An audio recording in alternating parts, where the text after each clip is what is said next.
I'm the best ever. I'm the most brutal and vicious and most ruthless champion there's ever been. There's no one can stop me. Lynx is a conqueror. No, I'm Alexander. He's no Alexander. I'm the best ever. There's never been anybody as ruthless. I'm Sonny Liston. I'm Jack Dempsey. There's no one like me. I'm from Nairclaw. There's no one that can match me.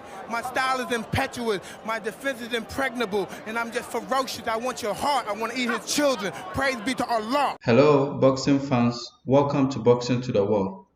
So there is this particular question that has been troubling my mind as to whether Deontay Wilder is one of the most protected heavyweight boxers in this era. No doubt he is a prolific fighter, or he is a prolific boxer who has done a lot for the heavyweight boxing. However, it keeps coming up as to whether he has always been protected. Why do I ask this question? Some months back, WBC has ordered that there should be a championship eliminator between him and Andy Ruiz. And since that has been announced, there hasn't been any follow-up to it, no enthusiasm as to whether that fight is going to happen or not. And over 2 weeks ago, or I think about 2 weeks ago, his trainer, Malik Scott, granted interview to some media houses and was saying that there could be a step aside for Deontay Wilder to fight a mystery fighter. That was what he said, a mystery fighter. So who is that mystery fighter? Why won't Deontay Wilder fight Andy Ruiz? Is it something that he's afraid of? Or does he think that probably Andy Ruiz is not the best fighter for him to win over, or he is somebody who could give him problems? Is that the reason why they are considering taking up a fight with another person? Well, honestly, I see no reason why Deontay Wilder shouldn't fight Andy Ruiz. After all, he has all the advantages in boxing to beat Andy Ruiz in terms of height, reach, and even the punching power. He has all that. So what is the fear about, or what is he trying to avoid? Or is it that he feels like after coming back with the fight with Robert Helenius, the things he has learned in the gym, he feels like probably that fight didn't last long for him to display all the things that he learned in the gym. So he may want to take up a trainer fight again before he can be confident that going into a fight with Andy Ruiz is going to be something that he is cocksure about that he could win. And Andy Ruiz fought and beat Luis Ortiz, who gave trouble to Deontay Wilder. So probably in his mind, he might be thinking that if this guy was able to dispatch Luis Ortiz, then probably he's got something and it could give me problems. So probably that could be the reason why they want to step aside and fight that so-called mystery fighter that his trainer was talking about. I know his trainer is not doesn't take management decisions, but probably he's privy to certain information that we boxing fans might not be privy to. So probably he's talking from maybe as part of an information that he might have heard from the inner circles of Deontay Wilder. So he knows what he was talking about in those interviews. So that brings me back to his failed fight with Anthony Joshua. Remember, he was at ringside during Anthony Joshua's fight with Vladimir Klitschko back in April 2017. And so after that fight, as part of commentary, he made mention that probably he could fight Anthony Joshua in Wembley and they could make bigger numbers, more than the 90,000 at the time. Then fast forward into 2018, there was supposed to be this fight between Deontay Wilder and Anthony Joshua. And that fight dragged on through 2018 to 2019 and it never happened. And so there were a section of boxing fans who felt like Anthony Joshua was running away from Deontay Wilder, and there was another faction that thinks that Wilder was running away from the fight.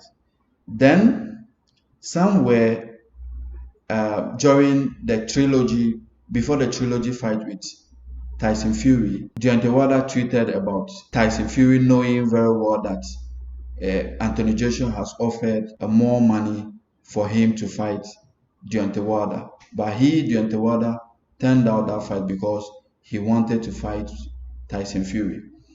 Then it means that what that meant was that actually it wasn't Anthony Joshua who was running away from that fight, but rather Deontay Wilder who was running away from that fight. And it was all revealed in that tweet. And he ranted about a lot of things during that time when I think at the time Tyson Fury wanted to fight Anthony Joshua, and they had already agreed on the fight and even a date and venue for that fight, and then only for Deontay Wilder to drag him to court for Tyson Fury to be compelled to fight, to give him the third fight. Now, let's backtrack.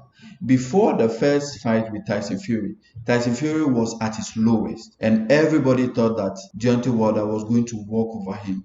In fact, almost all the boxing fans were unanimous about it going one way. Deontay Wilder was going to beat Tyson Fury, and I'm sure that was one of the reasons why they offered to fight Tyson Fury, because Tyson Fury then was laid off for about 2 years. He just came back, even had mental health issues, and came back, had only two trainer fights, and then boom, they offered him that championship fight for the WBC belt, knowing that or thinking that it was going to be a walkover. And then Tyson Fury just pulled a surprise. I still think even in that first fight, he won that first fight. But they gave it a draw, and then they went into the second fight, and Tyson Fury knocked him out in the second fight. So it wasn't like they knew the team, Deontay Wilder's team knew the risks involved in fighting Tyson Fury at the first time. I think it was a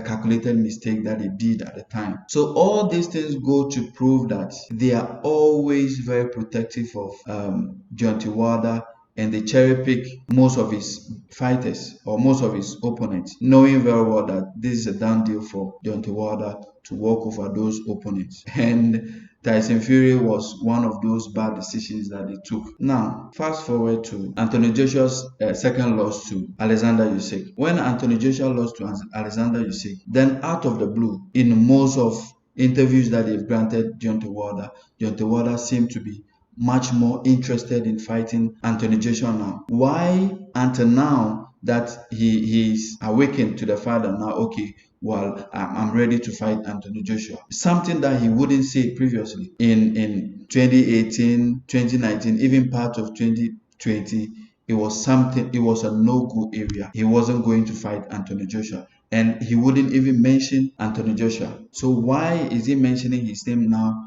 in every least opportunity that he gets? It means that he knows now Anthony Joshua is at his lowest with a back-to-back defeat to Alexander Usyk. He knows that he's a broken man, so if it takes him, he's somebody that he can dispatch within a few rounds. So these are some of the reasons why I think that Deontay Wilder is overly being protected as a heavyweight, else most of his opponents would have beaten him.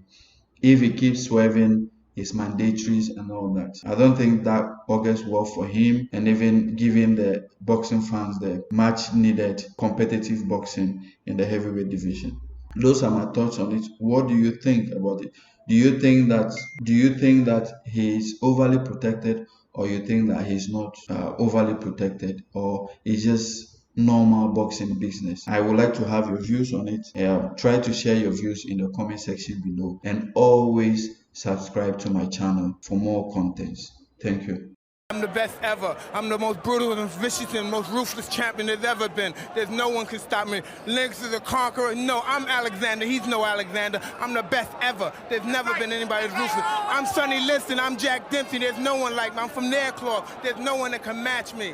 My style is impetuous. My defense is impregnable. And I'm just ferocious. I want your heart. I want to eat his children. Praise be to Allah.